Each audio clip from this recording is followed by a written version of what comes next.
Hey, it's Matterall. We're going to talk some EVE Online. It's Saturday, August 1st, 2020. Wow, we finished with July.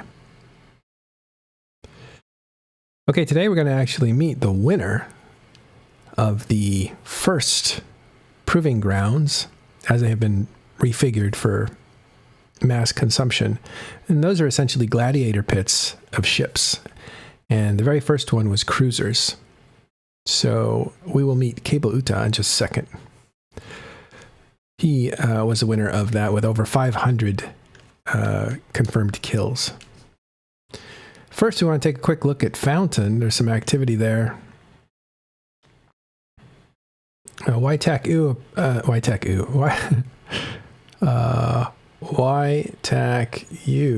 YTAC-2 in Fountain appears in the last 3 hours to have a little bit of activity, but what's going on there is the initiative has over 500 supers on their way out of the region. So mark this day, August 1st, as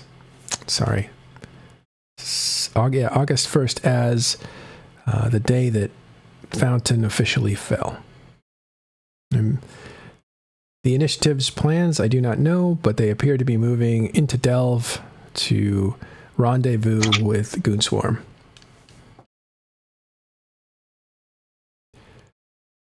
Take a look at this system. I prefer using this geographic map so you can actually see where things are. YTAC-2 is this system here, very top.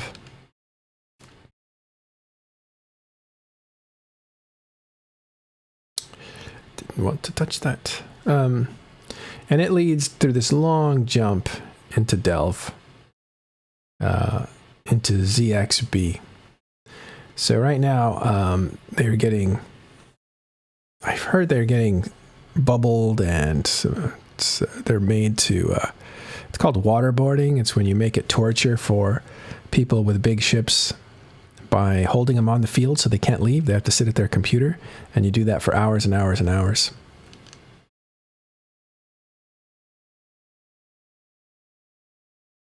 Yeah, Ron is streaming it if you want to see it. Probably he usually has those kinds of streams on. We can't stream him or restream him. I mean, we can restream him, then we wouldn't be able to be here. So there's that.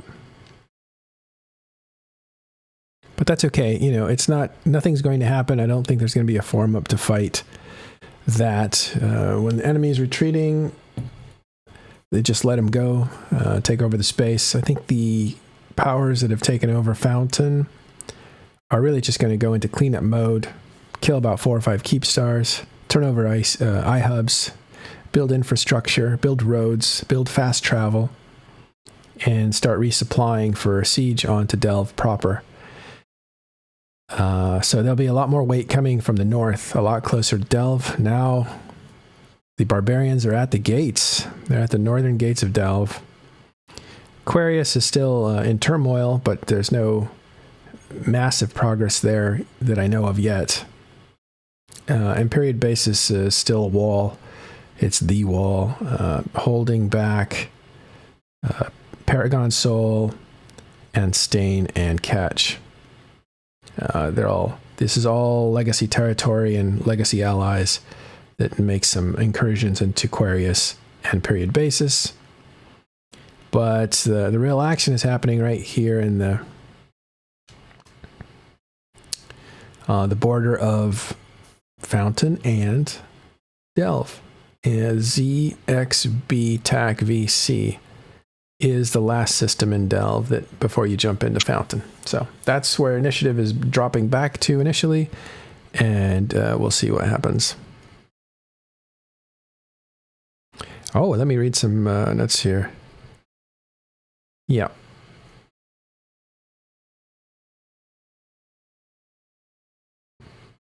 How do you hold people at their desk for hours? Yeah, that's called waterboarding. So if I bring out capital ships, I will dominate the field. In other words, you can't beat the amount of firepower that I have. So the only thing you can do is make my life miserable. So then you bubble my Titans or super capitals and you hold them on the field and you don't let me extract. And I don't have a subcap fleet to be able to extract myself. So you bubble, and I can't walk away from my desk because if I do, you might jump in some dreadnoughts and kill my ships. So that's one of the problems with valuable assets is that you can't just walk away from them. You can't shut off your computer and say, I got to go. I got real life to do. And they call that technique waterboarding. I think the Goon Swarm came up with it. It was an answer to the power that Pandemic Legion had when they created the slow cats, which were spider tanking carriers, usually Amarian. And so those things could heal each other and you could put down hundreds of them. And when they were all like, spider tanking, they call it, that's healing each other, you couldn't destroy them. There's too many repairs on each of them. And so then they could deploy their drones, assign them to one FC, and not only were they not destructible because the carriers are too strong and having too much repair work done on them, but now they had an alpha weapon with all these drones assigned to one person. So he would push a button, the FC, and he would eliminate your fleet one ship at a time. That was called slow cats, and there was really no way to defeat that. So the only way to defeat that was to make it torture. If they were going to deploy, Pandemic Legion was going to deploy 150 carriers, well, then you were just going to bubble them up and keep them on the field for 5 or 6 hours. And then those carrier pilots would think, I don't know if I want to go on these slow cat fleets because I've only got about 2 hours to play. And that's how that strategy worked. And it got worse when the slow cat fleet actually evolved into what was called the Wrecking Ball. The Wrecking Ball was like a bigger iteration on slow cats. And so slow cats would be formed into a circle. And the way you do that is you jump them into a system at a far off point, and then you fleet warp them to the battlefield. And, when you go into a fleet warp, you form into a ball. And so when the ball landed, it would be all these carriers in a big ball, and there'd be hundreds of them. And so what you would do then is, in the middle of that ball, light a Sino, and that's where the Titans would jump into. Because the Titans at the time would bump into each other and fly off. And if you put them into a ball, they would bump into each other and fly off, but then they'd bump into a part of the inner ball, whatever carrier was there, and they would end up hitting that and then bouncing back towards the middle. So it created a way of containing your Titans. So when you jumped a bunch of Titans in, you didn't lose 2 or 3 because they went flying off out of repair range and could be picked off. And that's what Wrecking Ball was. So Wrecking Ball was not immune to waterboarding. It was actually worse because now you had even more expensive ships that you weren't going to walk away from. All that happened in 2014, 2013, 14, 15. That was all the era of the Fountain War and the Halloween War. Those were some of the major tactics going on at the time. Okay, so that's what's going on today in Fountain, as you have initiative falling back out of Fountain and going to rendezvous in Delve. And you also have a marker for a full withdrawal from Fountain. I thought they might stay in YTAC 2, just use it as a beachhead for a while to menace the NCPL Horde group that's coming in, but I don't think they plan to do that. They might just see the writing on the wall and saying, let's give our guys a rest, let's move back to Delve, and let's prepare for the next round of this war. All right, thanks for your comments. Okay, with me today, a guy that's known to you guys as Cable. How are you doing, Cable? Are you here? Able to hear me? Yes, I'm here. For having me? Let me have you turn. I'm going to turn you up because you're a little quiet. I'll get you 1 second.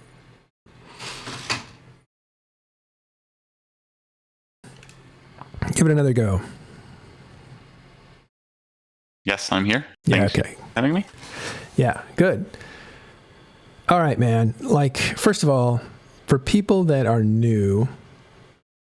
Oh, a Titan is tackled in Fountain, by the way. So we'll see. Nothing's going to happen there. I would be very surprised unless they drop some dreads in there. Sorry, Cable. We'll come right back. In White Tag 2, a Titan is tackled doesn't mean a lot. I think they're just really trying to slow down their retreat, make them nervous a little bit. I think initiative will... I don't know if you know what happens right now, but we got 2 Titans tackled at the White Tag 2 in White Tag 2. Are they by themselves or are they with a big group? Yes, they're by themselves. They are by themselves, but they also have a support fleet from Initiative or Goons. I don't know. Yeah. Hikes. Well, next week I'll be able to go live to stuff like that, but I can't right now. If you want to see what happens, you might want to watch Ron USMC right now because he'll have eyes on that. Oh, no. I have a dude in my corp streaming. He's one of the dreads right now. Are you dropping dreads on them? Yes, we already dropped dreads. Oh, you did drop dreads. Oh, what do you know what the Yes. what's armor at or what's... I know we have a wreck and an avatar, and the wreck is almost through shield. I can't see right now because I'm not in the stream anymore because he streams on Discord. Oh. So yes, they should be near the gate, I think. I thought they were all moving out together, or did that move up already happen? I don't know. Okay. Well, this is very interesting. This is different. We have just a flash form because of this, and yeah, one Titan is going down. That's the avatar. You're probably getting through its shields pretty soon. And what have the initiative scrambled to try to save it? I don't know. This could possibly be a big fight because I think everyone is forming. Yes, or they leave the Titans to die because Fountain is hard to get to from the elf. And you don't want to take a regional because, well, the supers can land out of Fax range if they decloak.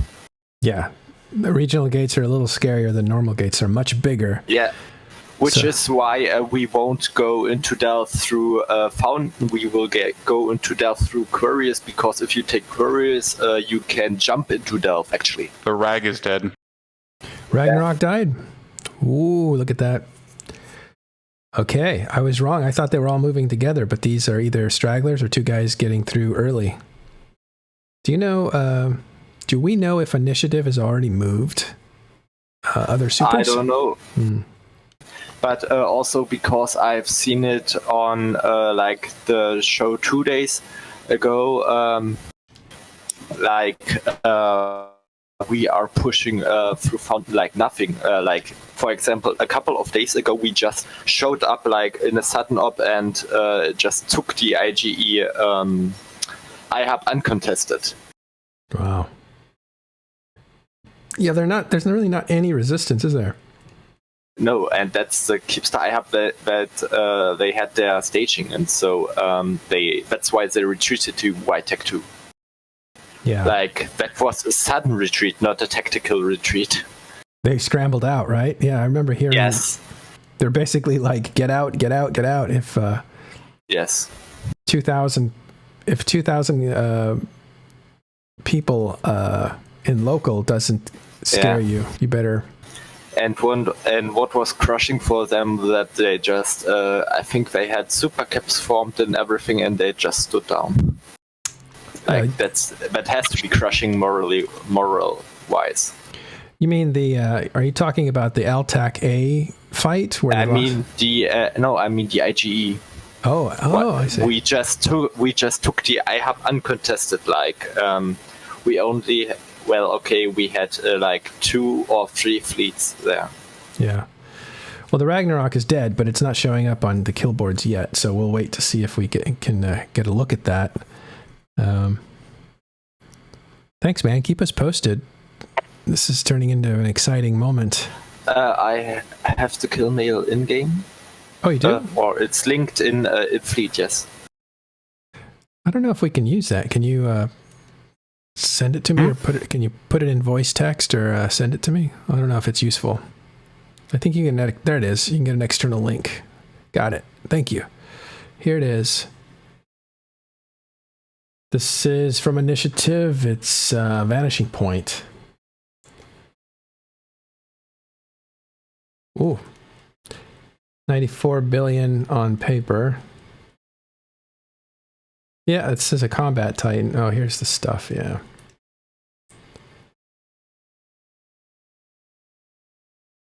Who got this? Let's look.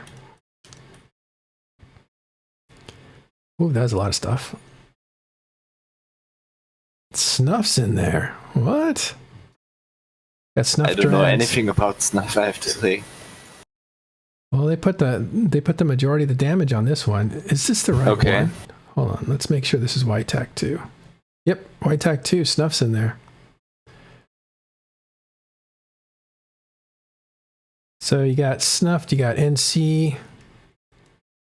You got a lot of snuff, actually. Pandemic Horde's in there. Yeah, like I said,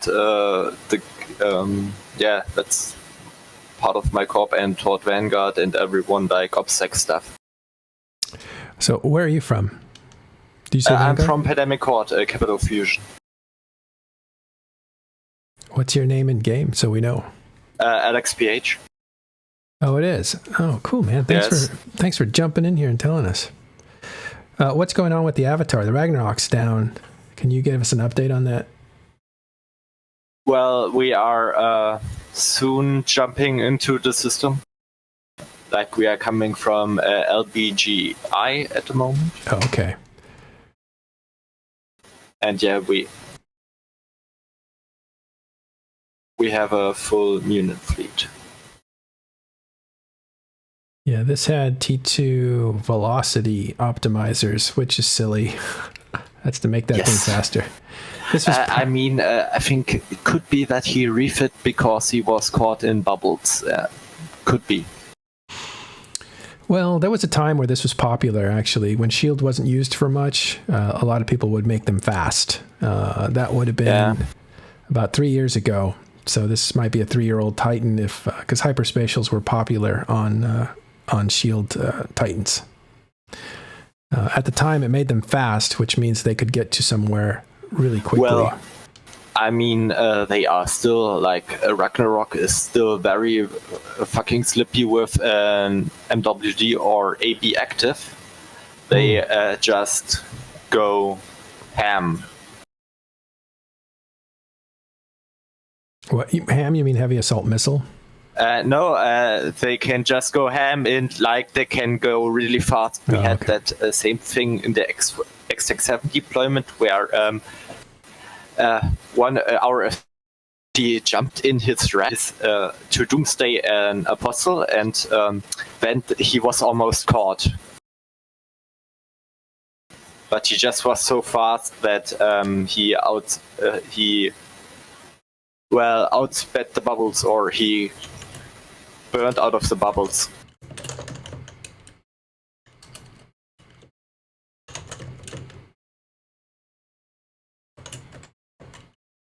All right. Let's go ahead and change the headline. Yeah, Initiative Munin fleet is on grid. All right. And our Jackdaw fleets from us and from us and our allies. How many Munins were scattered there? Do you know, or scrambled there? Do you know how big that Munin fleet is? I don't know, but like there is one big Munin fleet from Goonswarm and one medium size from Init. Yeah. Well, the Munins are there to protect the Avatar. I don't know if you guys will end up killing the Avatar. It depends on how many dreads you dropped, but... there are quite a few here. Like, I guess 10 at least are left right now, or 15, 20, like something like that. Yeah, this was pure combat fit. All this stuff, all this equipment you see here, it's all for combat. This isn't really a move up. Because all this stuff fits on the Titan. These are different. The reason there's so much gear on a Titan is because you have different fits on it so that you can change according to the situation. But, smart bombs, very popular with Titans. They have a much bigger ship, so they have a much bigger range because a smart bomb is based on the size of the ship. And you have a lot of, this guy had a lot of good gear on here, a lot of X-types. There are a lot of fitted ships in there, too. So it was I don't see the fitted ships, but here's Jackdaw, Rapier, Stiletto, Ishtar, a lot of T2 cruisers, Sleipnir, command ship there. Scythe, fleet issue, that's a good one. Guardian, yeah, this is his, he was moving his armory, basically his weaponry. So thanks for that. Oh, that's a good bite. That's a good bite on this guy. 94 billion is not nothing.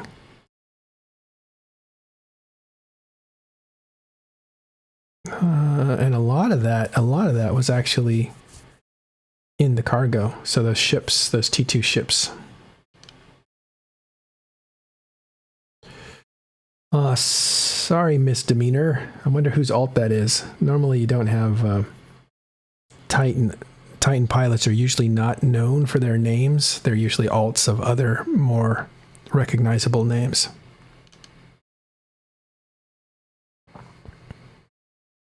Another Init Titan is tackled, I believe. We think that there was 2 Titans tackled initially, and Ragnarok ends up dead here, so there's probably still an Avatar on field. That might be the second one.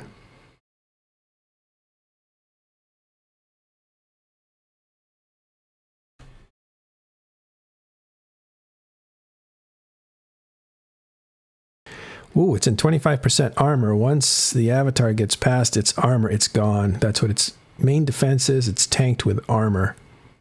This Ragnarok died first because it's usually tanked with shield. You can cut through that quicker. They're also, I think, a little lighter on the EHP, if I'm not mistaken.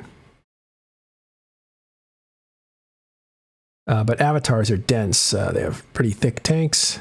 It's interesting. We knew this would happen. This is a risk, and this is where the ball game has changed from all previous years in EVE Online. Supers are not impregnable. They're not completely invulnerable in situations. I mean, moving supers never were. Not moving them, you're right. They never were, but to see them killed off really quickly with dreadnoughts, I think it's a different world. The relationship between dreadnoughts and Titans. That's true. Titans have always been vulnerable to dreadnoughts, but you might get 2 or 3 Titans destroyed with a big group of dreadnoughts, but now that number is maybe twice that because you can cut through their armor faster, cut through their tank faster than ever. And their ability to repair each other has been stifled by stacking penalties to the fax machines. So you can't create an invincible Titan anymore.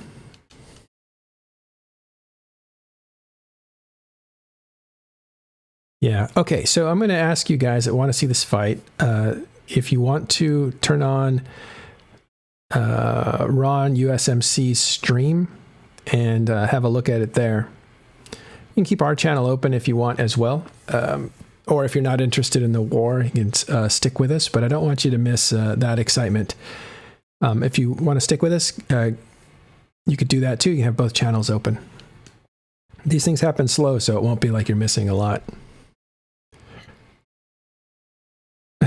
Everybody has multiple streams open anyway. Good. Sorry, Cable. You made one of the most amazing accomplishments, and 2 little Titans has taken attention away from you, but it's just kind of dramatic. You know what I mean? Yeah, that's all. Yeah. All right. Well, keep watching. We'll wait till that...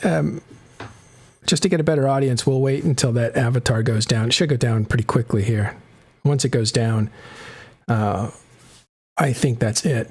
What's interesting to me is, and I don't understand this yet, maybe someone can answer it, is why Initiative has 2 Titans by themselves tackled. as opposed to... Yeah.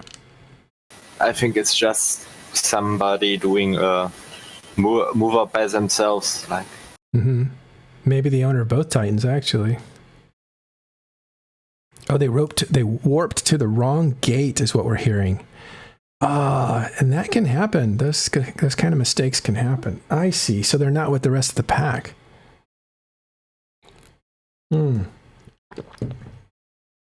This is a slip up for sure. It's a mistake on those pilots or pilot. And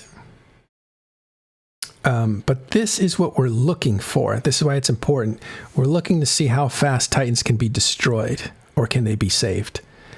And whoever warped these Titans to the wrong gate is in a load of trouble, because now whatever initiative had planned as far as moving has to stop. And initiative has to get into Munins and go and try to save these things. It's dead. Well, looks like the Avatar is dead now. They are now. already in Moonings, and looks like 200 Moonings from what I hear, everyone together.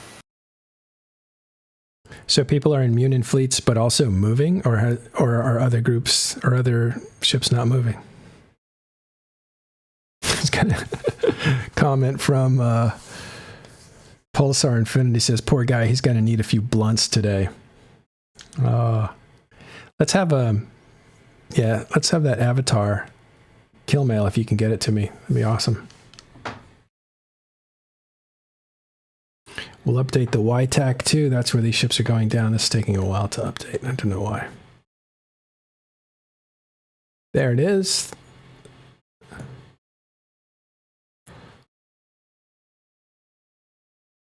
The Ragnarok's finally up. It is in YTAC too, so why doesn't it show up here? I guess this feed takes a little bit longer. So we're looking for the Avatar kill mail. Not a good day for those pilots. So 2 Titans gone. Could be one pilot with 2 Titans, or it could be 2 different people. And warping to the wrong gate sounds like an idiotic move, but it happens quite a bit. I see the subcaps getting destroyed in YTAC too. These are usually the sabers. These are all the bubblers, right? So these are the guys trying to hold down the Titans while the Titans are getting destroyed. And of course, as a Titan is trying to make its way to safety, it has to kill all these tacklers, all these sabers. So that's why you're seeing a bunch of Pandemic Horde sabers get blown up. There goes another Pandemic Horde saber. There you go. Fraternity guy made it in there. Trying to whore on the kill mail.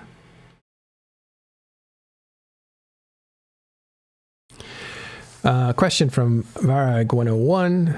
Could this have been planned better? Was this op run in haste? You guys have any answers for him? If not, I'll chime in. Kill mail is up. Looking for the Avatar.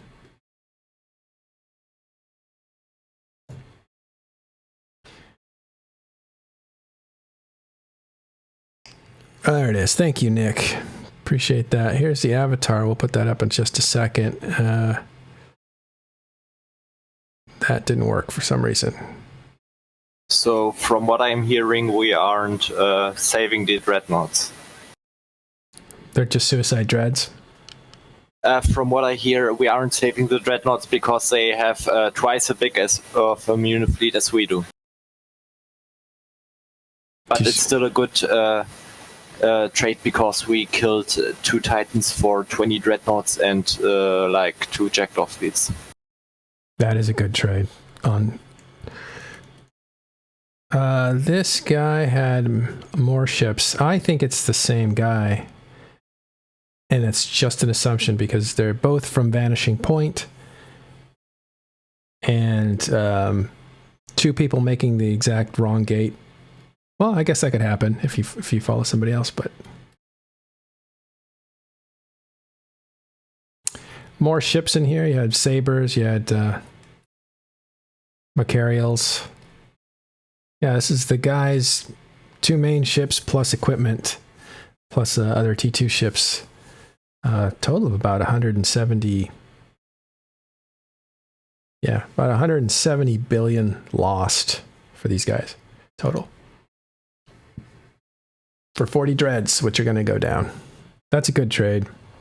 It's also a target of opportunity.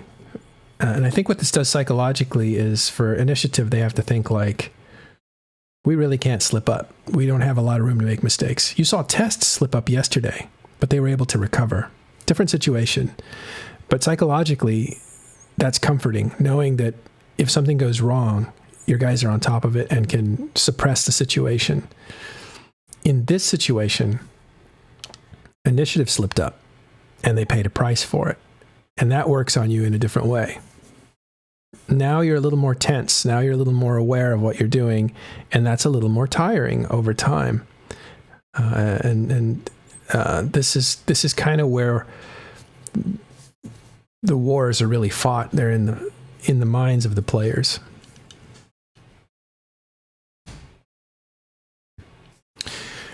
All right, thanks for that. If you guys want to continue that coverage as the dreads go down, you can watch that on Ron USMC. We got to move on because I'm going to end up running up against the clock here. And I did want to talk to our guest. By the way, thank you, Alex. Appreciate it. It really helped. No problem.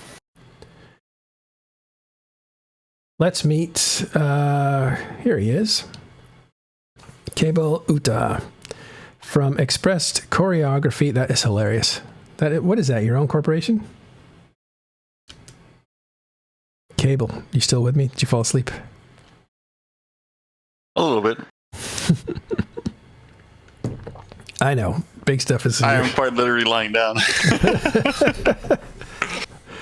Well, you went for a run. I think you deserve a little idle time.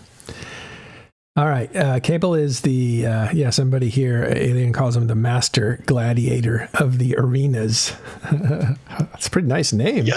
Yikes. All right. But, you've done a lot more than the arenas, and we'll get to that, and that's a big deal. Came in first, over 500 kills in the arena. That's like tops. Wins, not kills, wins. Wins. Okay, wins. Yeah. I don't know the difference. I thought you had to kill to win. No, but it counts wins, not kills. Count kills, and it would potentially count double. Right, but even before that, tell us it's victory. Tell us about your career. Like, give us a little more background on you. I started in 2011, late 2011, where I very rapidly moved into a wormhole. Lived there with administrative inappropriate footwork. I like those guys' names. They were good in the Alliance tournament too. Yeah. He did well. It was pretty good. And then we got into higher class wormholes, and then eventually I switched to Volta, and then Volta moved to Thera, and then I pretty much lived there until I left them and went out on my own like 8 months ago. Pretty much it. What are you known for in the game? I am known probably mainly for NPC OTOs. Play running and playing around them with and against other players. Probably the one thing I'm most for. So you, for a long time, you used to steal them away from people, right? Yes, I still do, but yeah. And if nobody's doing it, you go ahead and destroy the Sotio yourself? Yes. All right. Did people figure out how you were somehow managing to consistently steal Sotio loot from people who destroyed the Sotios? They should have, because I told them.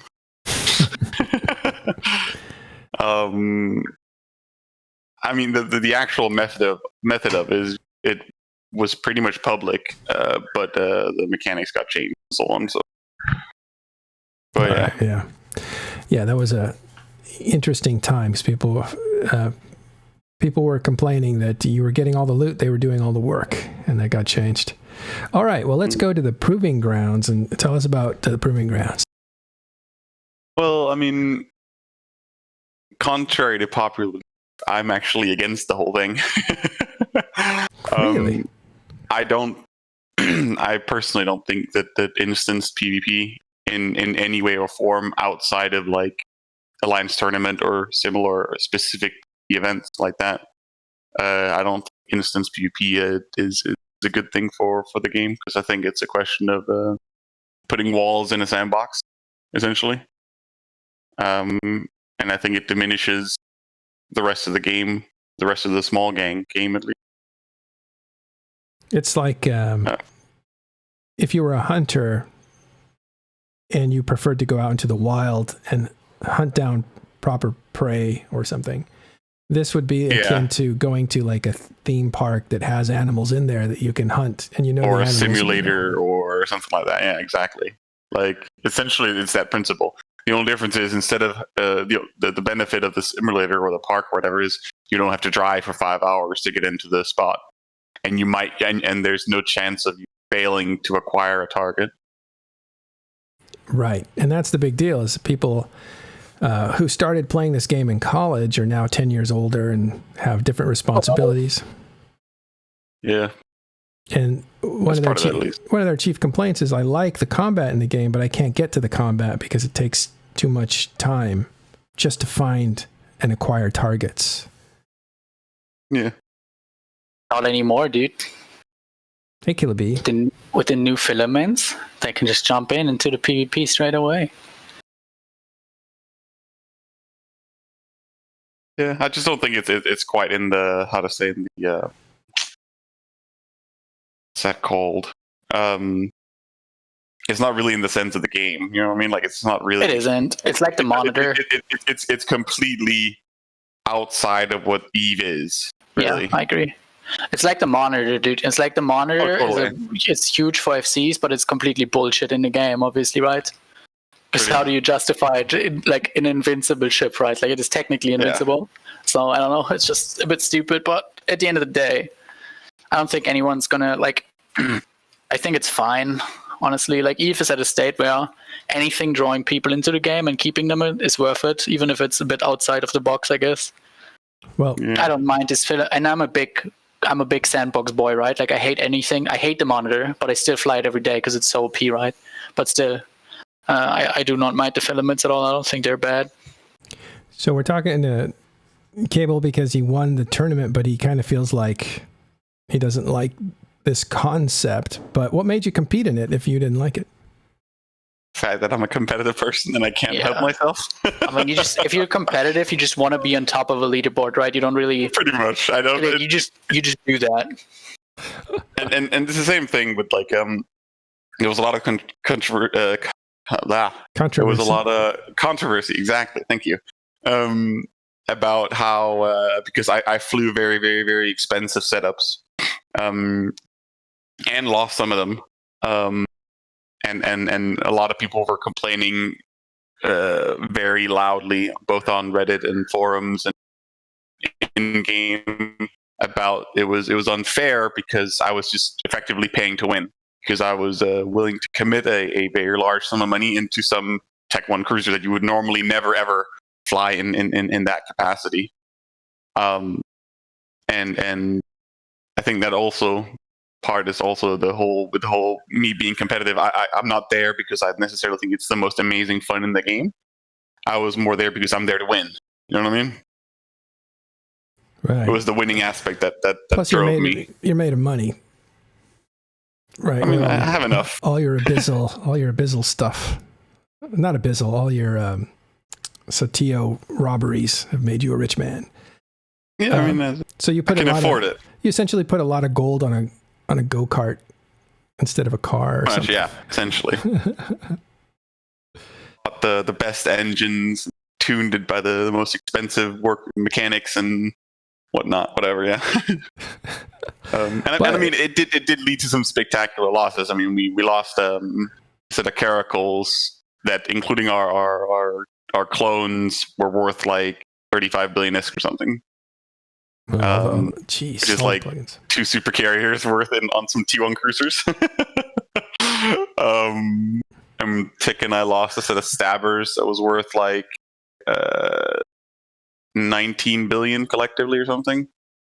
Jeez. And I lost personally, me and my alt lost a set of 8 billion stabbers as well.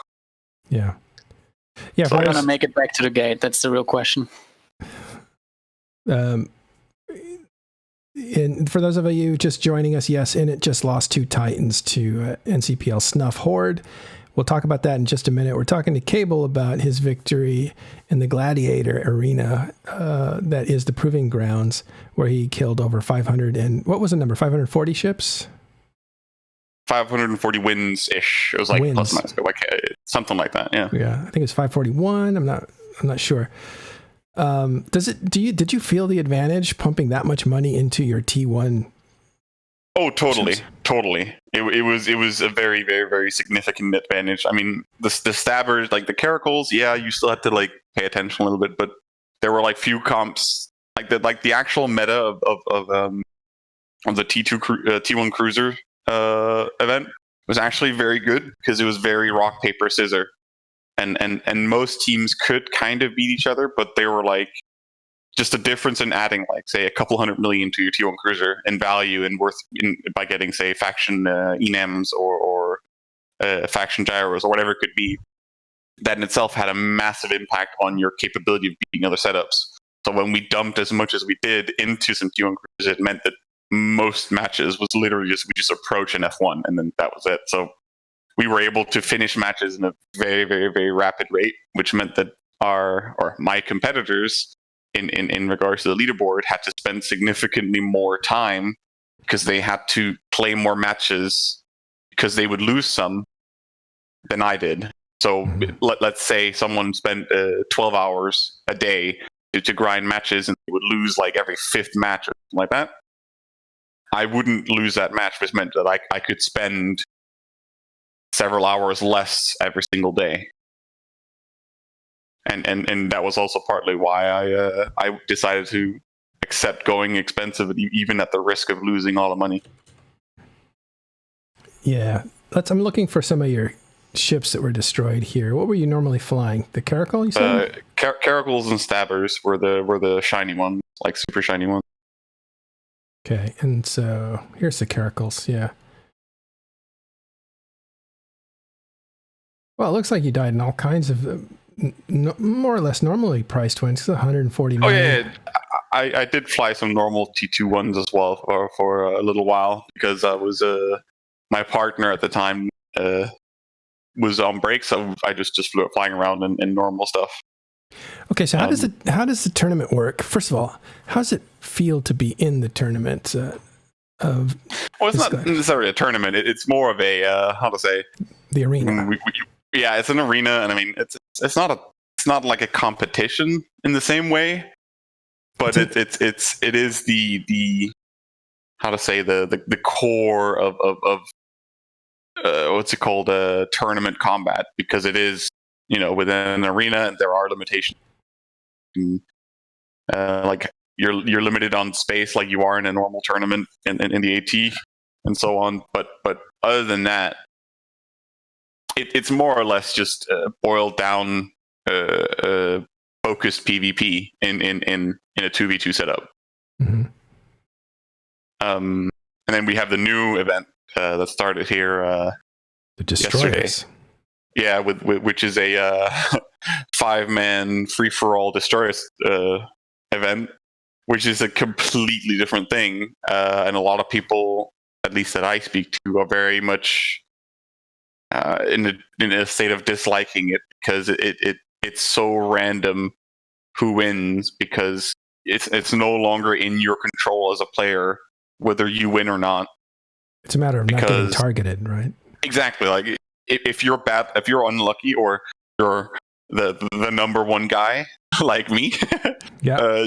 You always have, everyone's like, oh, that's Cable, that's the number one guy, and then everyone piles on top of you, and then like, yeah, okay, game over. Because it just doesn't matter at that point. So you're targeted first. Almost always, yeah. And the same goes for U Millennium, who's, I think he's number 3rd, could be 2nd by now. Yeah. So that's interesting because it's kind of a leveling, an equalizer against the really good players. Totally. It's a whole different thing to take on 4 other guys than it is to fight 2 others with a partner. So the first round of Proving Grounds was cruisers. It's all T1, and you can put anything on it that you want. You can put anything in your capsule that you want. That's why Cable had such expensive stuff. He did it all in the modules and the rigs and the plugins or the implants into the pod. But it was 2-on-2 cruisers. So you had a partner. How did you pick your partner? It was more or less spoke to like mainly TikTok, who I agreed with, like, yeah, we're gonna do this, and then I decided I'm gonna pay for it because he is not as wealthy as I am, and it didn't really mind, and the deal was just like, we would loot stuff, and then I would just collect the loot at the end to cover whatever we lost, and we were more or less in agreement that it was going to be very, very focused for like that first whole week, because we actually didn't realize that the event lasted like almost 2 weeks. So we were like super intense on it the first week, and then on the second week, Tick was pretty much burnt out of it. But my competitiveness meant that I wanted to continue, so for the remaining like 5 days, I was essentially dual boxing shiny ships almost continuously. Outside of like, I think it was like 50 matches or something total that I had with other players. Now, you could change partners. You weren't stuck with any one partner last time, right? The first round. Oh no! It was just you could fleet up with whoever you want, and then just activate a filament as long as you were only 2 guys, obviously. Yeah. And did you change partners when availability became an issue, or? I did play with a couple different people. I did play. I don't know if I played with Gorski, but I know I played with New Millennium, who came third. No, he came second for quite a few matches at the end. And I played with essentially just a couple of random people. But majority of it was me doing it alone, me and my ult essentially. Because you could count on yourself. Exactly. Very arrogant. No, it's just more because it was a case of, if I get someone to, go buy a set of implants, I don't want to necessarily pay for it for some other person, because I agreed to do it with Tick. But I didn't want to just pay random people for implants and whatnot. And it also meant that if I died and lost super expensive ships, it would all be on me, and it was my own fault. You know what I mean? Right. So I had no one else to blame about it, and no one else to potentially get frustrated if they had done something bad, and I can only ever blame myself. Yeah. So you had a partner, Baltron, I think. Did you get into a fight with him or something? Was there some tension there? It only surfaced when it happened. We didn't get into a fight. It was more a case of he really, really, really, really, really wanted to stream flying around in super shiny caracals. He's a streamer. And he wanted to stream it. But I really disliked that, and I didn't want that. And we had a very long discussion. And I was obviously constantly against it. But eventually I gave in and said, okay, grudgingly. And it turned out that we got essentially sniped by someone who had a almost perfect counter to us because of that stream, because they could, first of all, see our setup, and they could also, they could see when we would queue, and then they could queue simultaneously to increase the likelihood of us matching up with them. Oh, wow. Timing and everything. Yeah, I mean, the queuing setup thing is you can't directly snipe in the same way, because it is the whole queuing system is based on there's a batch of people. The batches, I don't know what the numbers are, but theoretically it could be, say, 50 people, and then that would turn into 25 matches. So whenever the batch gets full, you just get scrambled, and then you get faced off with like some random setup or a random other team. So it's just a question of getting into the same batch to increase the likelihood of encountering us. So it's actually not a good idea to stream yourself in these arenas, because that was one of the things that people were saying, like, oh, CCP created something that people could stream, so it'll be great. Oh, totally. Yeah, it doesn't necessarily like matter as much if you're flying around in T2 stuff and whatnot, but when you're flying around in 17, 18 billionist caracals, and you become a lot more of a target. Yeah, plus if you're winning the tournament, people want to take you down a peg or whatever. Oh, totally. Your highly visible characters or Exactly. players will get that sort of treatment. Okay, so what did you win? What were the prizes for all your work?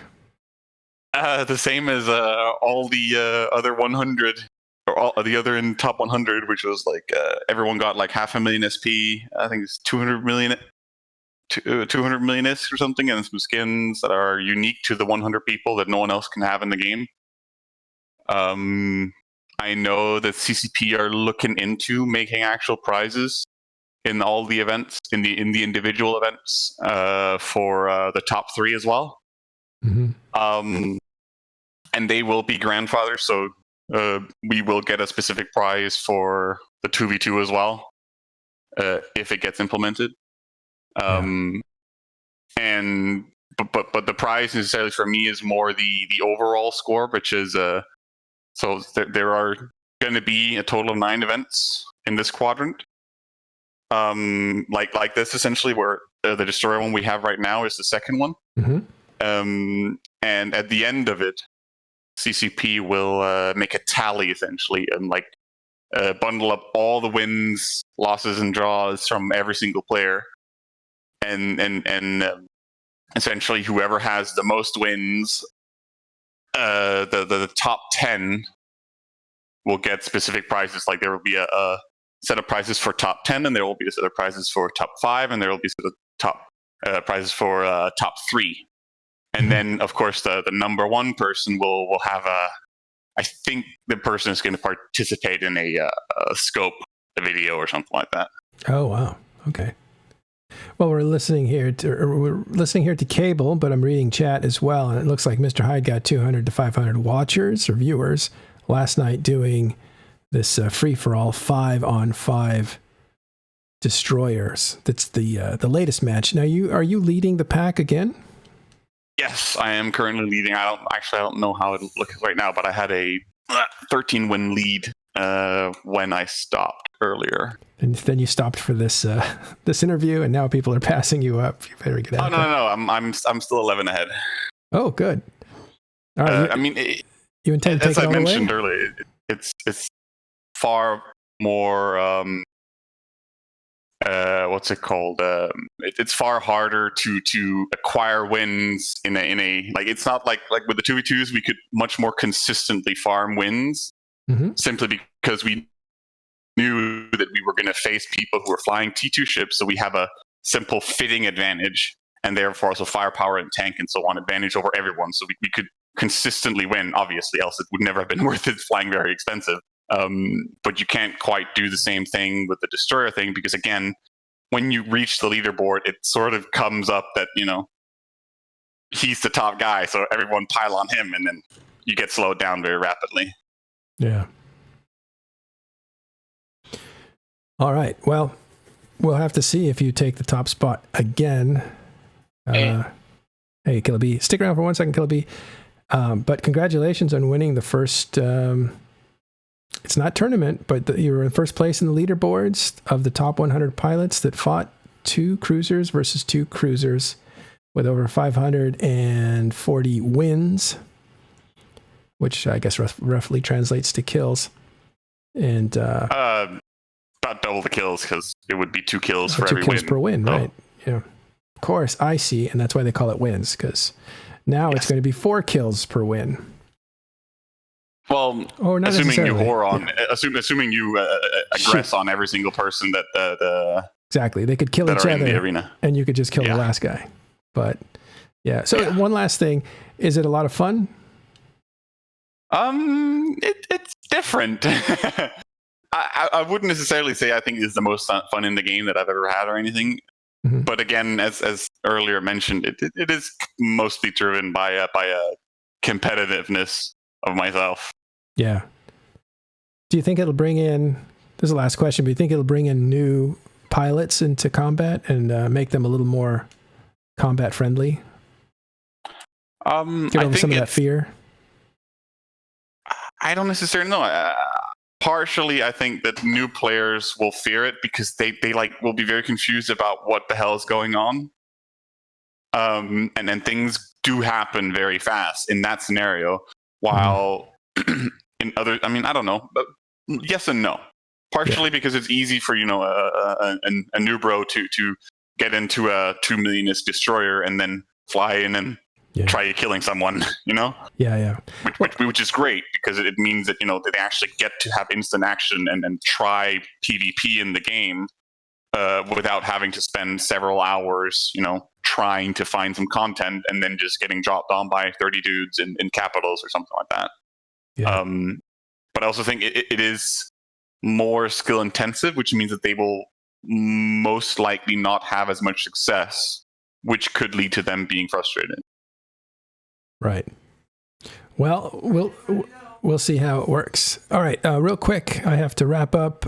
We brought Killer B back in to tell us about what the 2-Titan kill against the initiative was like. Do you know anything about that? Thanks, by the way, Cable.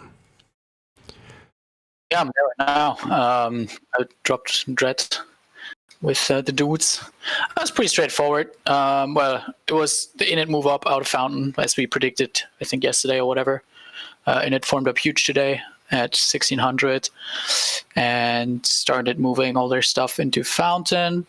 Unfortunately for them, when you undock from their Keepstar in White Tech 2, there's 2 gates that are directly in line with the undock of the Keepstar.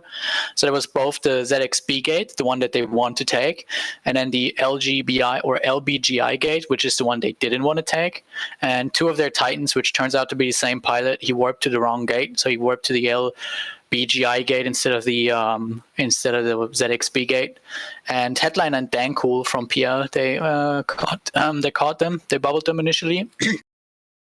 And we then just established more tackle, and then we dropped Dreads onto those 2 Titans.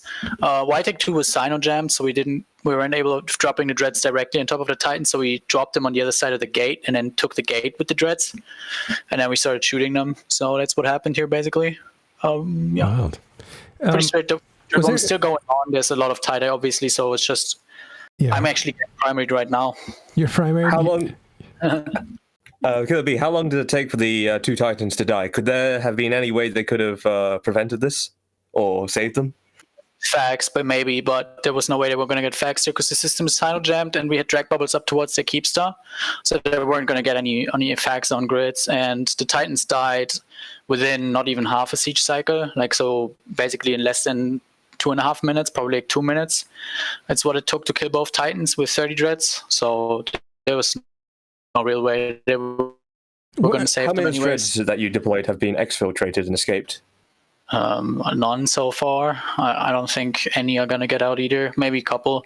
We literally just got out of siege 1 minute ago. So we're just starting to reapproach the gate now with the dread, see if we can get some out. But I don't think many are gonna make it. Maybe a few.